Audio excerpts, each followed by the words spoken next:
So with all this data and the S&P 500 within striking distance of an all-time high, I do want to bring in Thomas Hayes. He's a chair and managing member at Great Hill Capital. Thomas, welcome. Thanks for having me, Kristen. Great to have you on the show. I think last time you were here, we had seen a lot of volatility in the markets. You were bullish. Are you bullish today? We continue to be bullish. We have some tailwinds here, Kristen. First off, the ceasefire. I mean, Iran's nuclear ambitions were completely decimated over the weekend.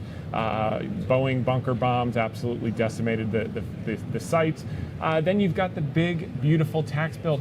President Trump says, no vacations until we get it done. That's going to be very, very constructive in terms of tax cuts. And then we can get on with growth and deregulation. We went from tariffs and wars to growth and deregulation. That's a very positive thing. And then finally, the natives are getting restless. You've seen 3 dissenters come out against Chair Powell, with Bowman, with Goolsbee, and with Waller. And I think you're going to see more to follow. And I think the reason is very simple. You and I are paying an extra $600 billion a year in interest payments, which is entirely unnecessary with inflation where it is, and 72 million millennials who are desperately trying to start their lives in family formation can't afford a home, largely because of one man focused on his legacy, worried about becoming Arthur Burns, and the conditions of the economy and the population are nothing like the period that Arthur Burns was in power as Fed chair. So these are the 3 key tailwinds. And you're referencing there Jerome Powell, obviously, the head of the Federal Reserve, driving the path forward for interest rates. He has said multiple times, Thomas, that he wants to take this wait-and-see approach, that he does anticipate that inflation will rise due to tariffs. So what is your response to that, if in fact inflation does rise in the months ahead? Look, it's very easy.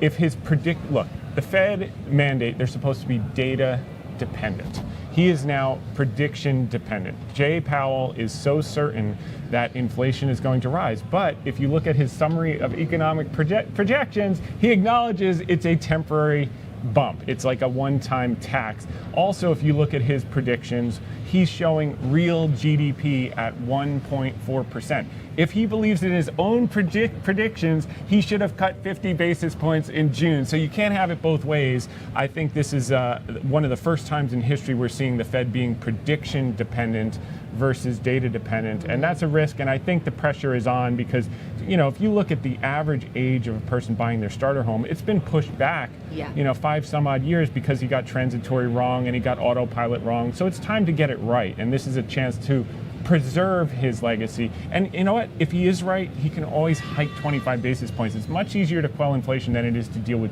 deflation and unemployment. That's very, very costly. Yeah, September 2022, that infamous transitory word, right? Yes. The one that you referenced there that many of us do remember when it comes to the path forward for Fed policy. Yeah. So you're bullish, you see tailwinds. Thomas, what do you like in this market? Yeah, I think you've got to be nimble here because we're going to push to new highs this summer, no question about it. But if you just buy the indices, I think you're going to be a little disappointed.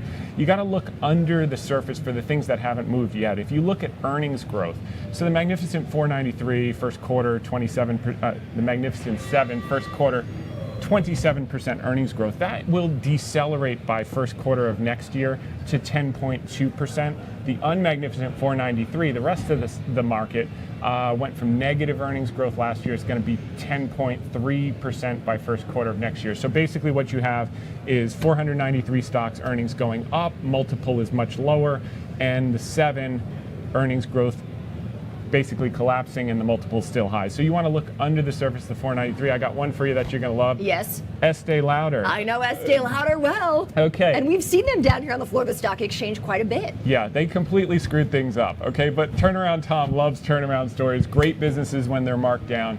Part of what hurt them was, in fairness, 2021 to 2024, the COVID policy in China was pretty rough. They have 30% of their revenues out of China.